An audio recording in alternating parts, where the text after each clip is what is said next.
नमस्कार, नवभारत टाइम्स में आपका स्वागत है। तो आज चर्चा करते हैं मल्लिकार्जुन खड़गे की, जो 24 साल बाद कांग्रेस के नए अध्यक्ष बने हैं। ऐसे अध्यक्ष गांधी परिवार से अलग हैं, लेकिन सवाल यह है कि क्या कांग्रेस की बीमारी का इलाज है मल्लिकार्जुन खड़गे? इसी को समझने की कोशिश करेंगे आज हमारे साथ आलोक से समझिए में। तो 24 साल बाद लगभग 80 साल के मल्लिकार्जुन खड़गे अध्यक्ष बन गए हैं। आज रिजल्ट आ चुका है और भारी बहुमत से उन्होंने शशि थरूर को हराया। लेकिन खड़गे आपातकाल में बनाए गए उम्मीदवार थे। असली उम्मीदवार तो अशोक गहलोत थे, लेकिन ये राजनीतिक भूचाल ले आए। गहलोत अपनी शर्तों पर अध्यक्ष बनना चाहते थे और राजस्थान के सीएम भी बने रहना चाहते थे। मल्लिकार्जुन खड़गे मजे हुए नेता हैं। बीदर और गुलबर्ग में उनकी राजनीतिक पैठ है। 1969 से ही वो राजनीति में हैं। 1972 में पहली बार विधानसभा पहुंचे, 6 बार विधायक रहे। 2014 में गुलबर्ग से सांसद बने, लेकिन 2019 में मिली हार के बाद अभी राज्यसभा में हैं। ट्रेड यूनियन और किसान आंदोलन में भी हिस्सा ले चुके हैं, लेकिन कांग्रेस के पुनर्जागरण की दृष्टि से खड़गे पार्टी की बीमारी का इलाज नहीं है, ये मेरा मानना है। इसके 2-3 कारण मैं आपको समझाता हूं। हो सकता है आप इससे तवज्जो रखें या नहीं भी रख सकते हैं। खैर, खड़गे कांग्रेस की जरूरतों में फिट नहीं बैठते, तो 3-4 इसके कारण है। मैं सबसे पहले बताता हूं क्यों। क्योंकि कांग्रेस की चुनौती है भारतीय जनता पार्टी। भाजपा के सेकेंड लाइनअप में अमित शाह, योगी आदित्यनाथ, शिवराज सिंह चौहान और फिर अनुराग ठाकुर जैसे युवा नेता हैं जो तेजी से उभर रहे हैं। उनकी तुलना में खड़गे एक बूढ़ा नौजवान है। इन पर ग्रैंड ओल्ड पार्टी को दोबारा खड़ा करने की जिम्मेदारी होगी। दूसरा, ओल्ड गार्ड और यूथ गार्ड के बीच बैलेंस क्या रहेगा। आपको याद होगा 2019 की करारी शिकस्त के बाद यूथ ब्रिगेड की अगुवाई कर रहे राहुल गांधी ने अध्यक्ष पद से इस्तीफा दे दिया था, और इसी के साथ कांग्रेस में यूथ ब्रिगेड का विघटन भी शुरू हो गया था तभी से, जिसका परिणाम है कि आज ज्योतिरादित्य सिंधिया केंद्र में और जितिन प्रसाद उत्तर प्रदेश में भाजपा की सरकार में मंत्री हैं।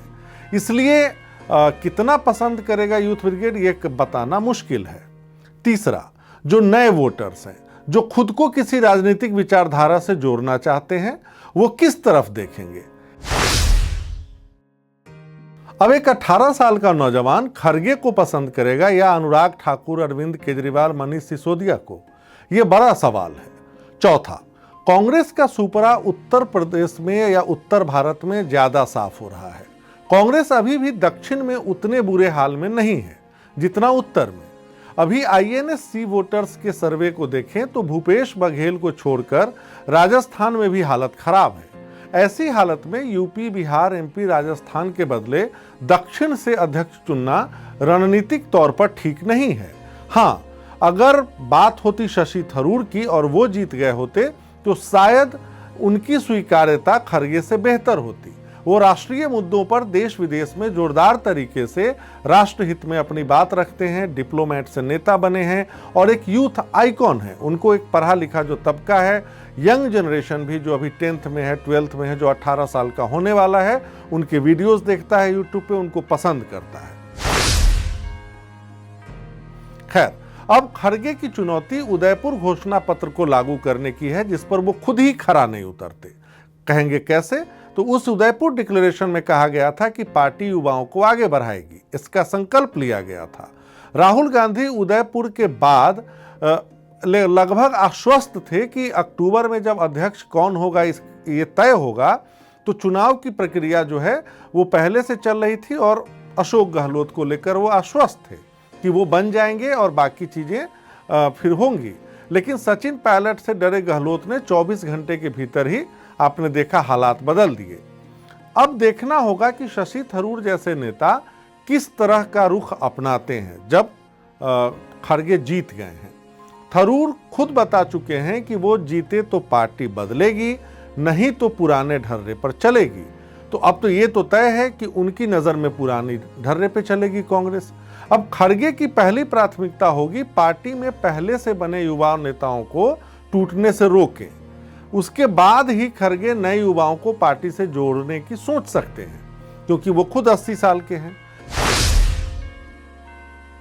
ये भी देखना दिलचस्प होगा कि सोनिया गांधी और राहुल गांधी क्या खुद को मार्गदर्शक मंडल में सीमित रखेंगे, क्या एक कमेटी बनेगी जो बड़े फैसले लेगी, और क्या इसमें गांधी परिवार का कोई सदस्य शामिल होगा।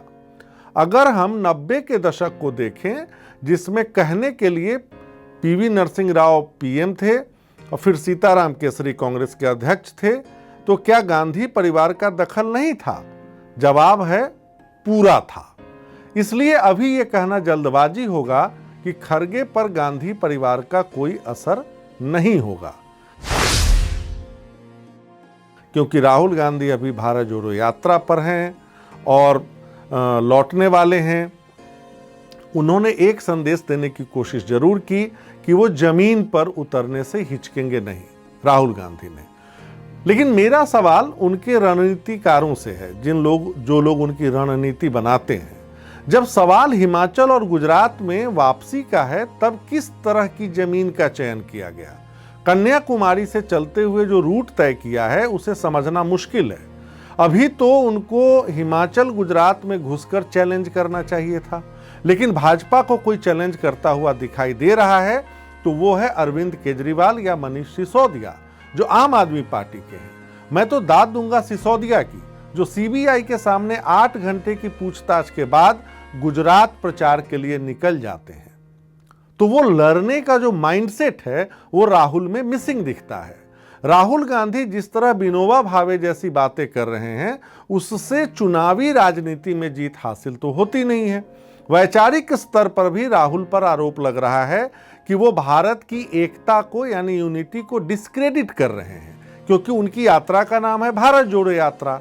सवाल पूछा जा रहा है कि भारत टूटा कब या टूट रहा है क्या? अब अगर उनको लगता है कि भाजपा सांप्रदायिक आधार पर देश तोड़ रही है, तो उन्हें आज जिग्नेश मेवानी के साथ गुजरात में ललकारते हुए दिखना चाहिए था। अगर यहां जीत हासिल करते तो ये संदेश वो वहां भी देते जहां आज यात्रा के पड़ाव में वो हैं। तो आज का विषय यहीं तक। हम फिर सोमवार को आपसे मुखातिब होंगे। सोमवार को दिवाली है, आप सबको शुभकामनाएं। हो सकता है बुधवार को मुखातिब होंगे। तब तक के लिए नमस्कार।